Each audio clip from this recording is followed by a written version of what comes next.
What makes Destiny such a singular figure in the world of online politics is not merely his argumentative sharpness or his stamina in debate, but his refusal to accept the narratives that others try to impose on him. Who's allowed to make fun of other people in your same, on the side of the aisle that you occupy. That's ridiculous. It's so boring.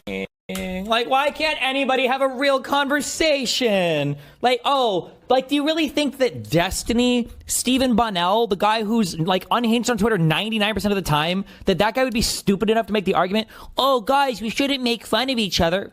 Like, come on, you can't even believe this argument. It's so cringe and stupid.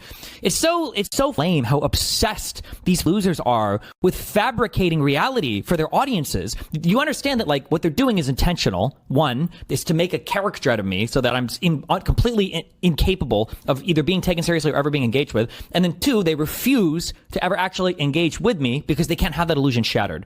One of the most annoying things is when idiots like this build up these delusional caricatures of me, is it also, like, it thickens the wall between us. It makes it impossible for us to ever engage because they can't do it now. Because if they were to show their audience, like, a conversation with me, it would be all over. The entire illusion would collapse. Divided. Destiny literally attacks people like Hasan more than people like Hasan attack Destiny. I have no problem if Hasan wants to criticize any of my positions or takes on anything. He doesn't. He just reads my Kiwi Farms thread and then talks about my kid. That's all he does.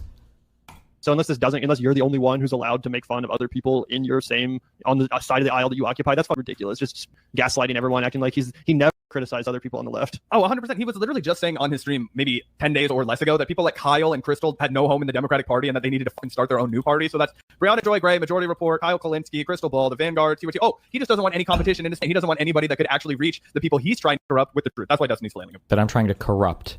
Remember, I'm trying to corrupt people by making them vote Democrat. That's my corruption, by the way. About this. Yeah, and he says, you're telling me not to disregard Hasan, while at the same time Hasan is saying that I've aligned with fascists who I've constantly and always been at odds with. Sam Hyde, Fuentes, Trump. Stop falling for this bait. It's so stupid. And also it's hilarious that he calls, like, the majority, like, he calls Sam and Emma tankies. Yeah. That's hilarious, bro. That is hilarious. I mean, just Sam, at this point, I'm sorry, I'm out of patience for Sam. Like, Sam on his own probably isn't, but, like, he co-signs the worst opinions and the worst people on the planet on his show. It's such an obvious smear. This is like when people on Fox News call, like, Obama and Hillary, like, communists or something. Like,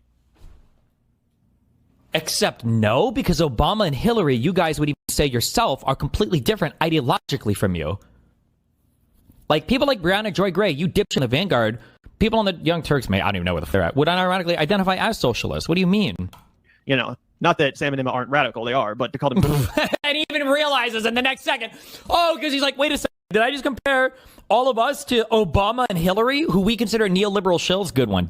Tankies? You're just saying things. You're just smearing people with words that don't actually align with their values at all. That's crazy. Mm-hmm. The person who I would say definitely is closest to a tanking is Brianna, and even she'll push back sometimes on the, like, wildest tanky. Yeah, she's definitely the closest to being a tanky. But yeah, I mean, that's what does that even, I mean, do you just mean by tanky anyone who's willing to be critical of Democrats? Yes. Yeah, you got me. I just don't want anybody ever to criticize Democrats ever. Yes. King.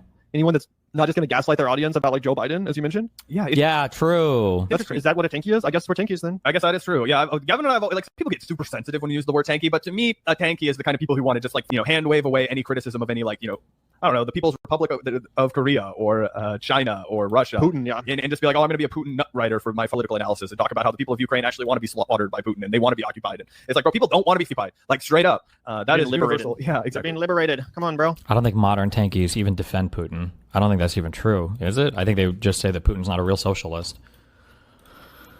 But that is funny. Yeah. Shout out to Destiny for... But you know what they do is they sure do on Eastern Europeans because they hate those who are rejecting their Soviet rule. But then in the next breath, they'll also say the Soviet Union wasn't real communism or socialism. If you ever wonder why Hasan on Polish people so much, that's why. For mentioning us as being part of the same political coalition as TYT, even though he's also criticizing us for constantly criticizing TYT. Very strange. He's like, these people make too much videos criticizing TYT, but also... Do I? What?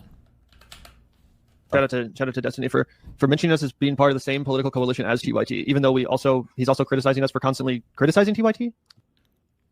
I criticize these guys for criticizing the Young Turks. Have I ever done that ever in my life? Very strange. He's like, these people make too much videos criticizing TYT, but also they're in the same... Okay. Like, what? That doesn't make sense. True. It doesn't make sense. Shout out to you, Steve. Thank you so much. Shout out to John. Thanks for the $4.99. Arguably the best part of Kirk's death is watching Breitbart, his take, and especially the young Trump's head explode in anger.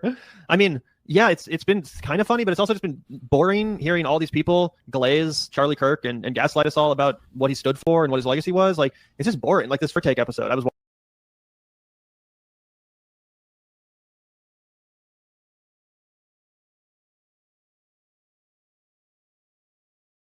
watching it live, and just kept going on and just glazing him and lying and repeating the stupid booking like he was someone he wasn't. So it's kind of cringe.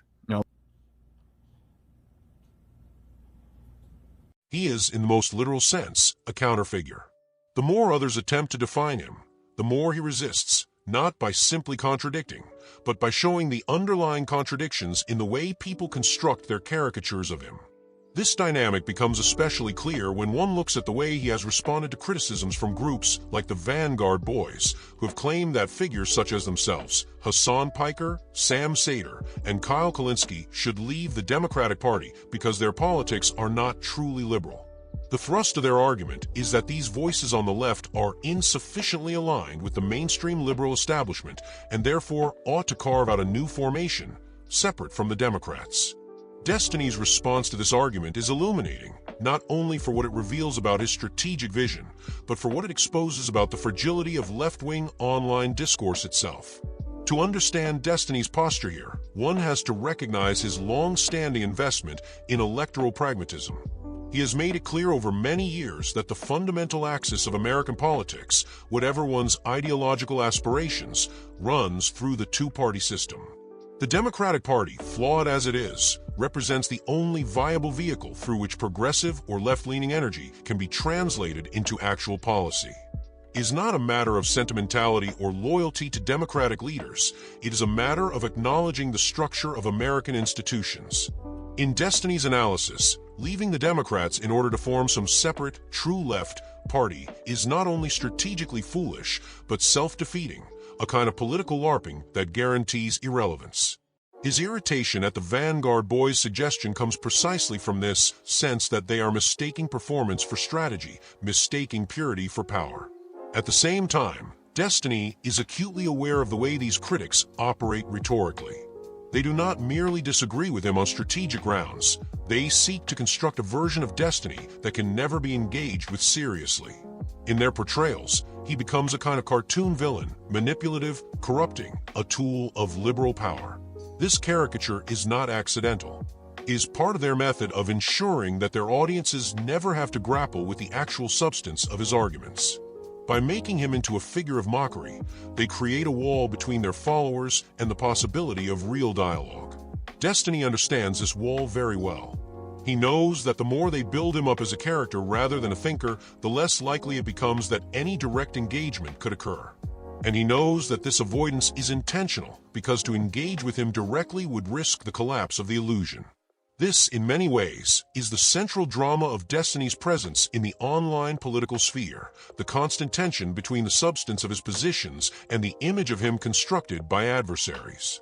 He is accused of hypocrisy for criticizing others on the left while defending his own criticisms as legitimate.